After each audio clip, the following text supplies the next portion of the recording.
الله الرحمن الرحيم. معكم الدكتور محمود عبد الحميد صالح، اختصاصي في جراحة طبيب أسنان واختصاصي في جراحة وجه الفكين، سوري مقيم في مقديشو. من سبب الحرب في سوريا منذ أكثر من 10 سنوات اضطرينا إلى السفر بحثا على الرزق وعن مكان آمن.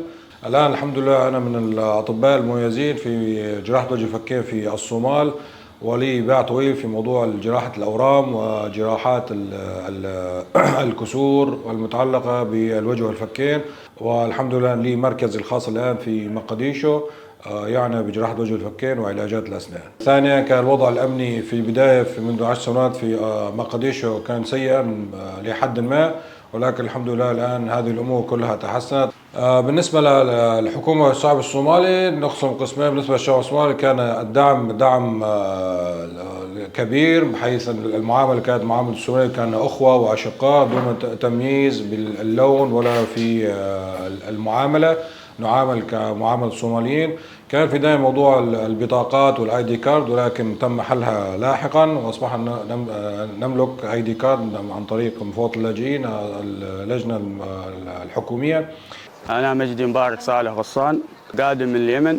عندي سمبوك دون وبحارة موجودين. قدمنا لمقديشو، اللهم لك الحمد. حصلنا تسهيلات من الحكومة في مقديشو من تسهيلات الأمن، والحمد لله حصلنا من اليو ان بطاقة ساعدتنا في التنقل بين الأحياء. في البداية يعني كنت التنقل يعني نروح بصاص ونروح قروي ونرجع على مقديشو، ولكن عندنا عمل في البحر وعندنا عمل يعني نشتغل في اللباح، نجفف الأسماك. في بعض العمال عندنا عنده سكر ويحتاج أدوية يعني شهريا، والبرضه السكن يعني سكننا هنا عندنا شوية غالي، والكهرباء شوية يعني غالي. نحن نحتاج تسهيلات يعني لهذا المشروع، وإن شاء الله نحن نجمع اليمنيين اللي موجودين عندنا اللي يبغوا يشتغلوا في البحر. أتمنى يعني من الحكومة ومن المنظمة أنهم يساعدون نحن على تطوير هذا المشروع وزيادة العمال. احنا حصلنا تسهيلات لكن نطمع في المزيد إن شاء الله. أنا اسمي علي عمر الحاج سعيد، أجيت من اليمن في الحرب. أجينا في 2015. نحن أجينا من اليمن، نزحنا من الحرب لأنه فجأة صارت حرب كبيرة باليمن وما قدرنا نتحمل العيشة، ضغط، ما فيش كهرباء، ما فيش ماء، والراشن كمان ما فيش.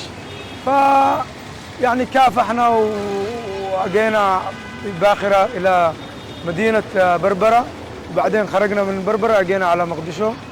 يعني في أمن أفضل يعني من اليمن. وأنا أشتغل الآن وأموري كلها تمام الحمد لله، وأشتغل في هذول العطور، أبيع العطور هذول بالعربية هذه. وأتمنى كمان إنه نحصل دعم، مثلا إن أنا أفتح لي محل كذا. الحكومة الصومالية والشعب الصومالي وهيئات حقوق الإنسان واللي احتضنوا نحن كثير وساعدوا نحن رغم الظروف والصعوبات، لكن الحمد لله عايشين في الصومال كأن احنا في بلدنا الثاني. شكرا جزيلا لكم من القلب للقلب. اسمي عبد المجيد، صاحب مطعم بلقيس اليمن، وجينا واستقرنا هنا وثبتنا هنا في المشروع حق عمي عبده الجبار.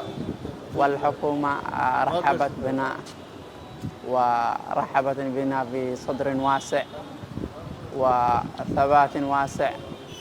والشعب الصومالي جدا أخو الشعب اليمني.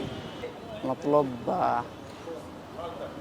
يعني دعم معنوي ودعم استثماري للمشروع هذا، لأن احنا لسه بادئين فيه، وإن شاء الله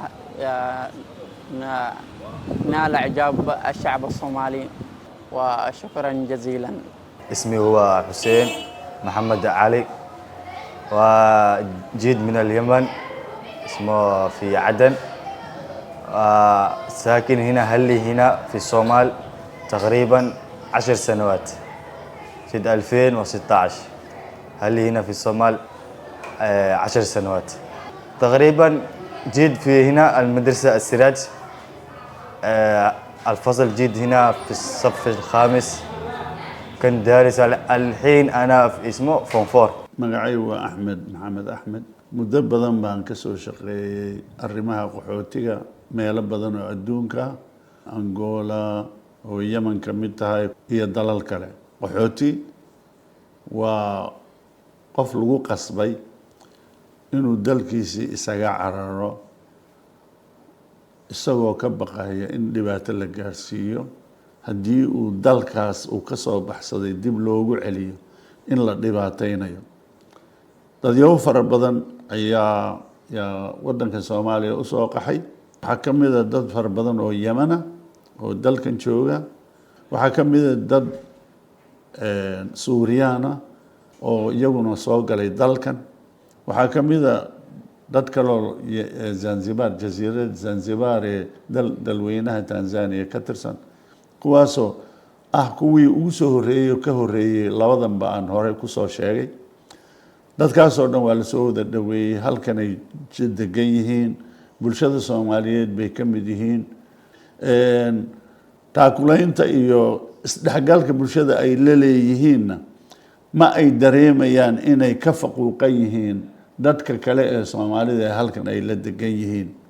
yaa mucjiso ah inay hadda Soomaaliya uu noqdo dad qaxooti ay dib soo aadaan.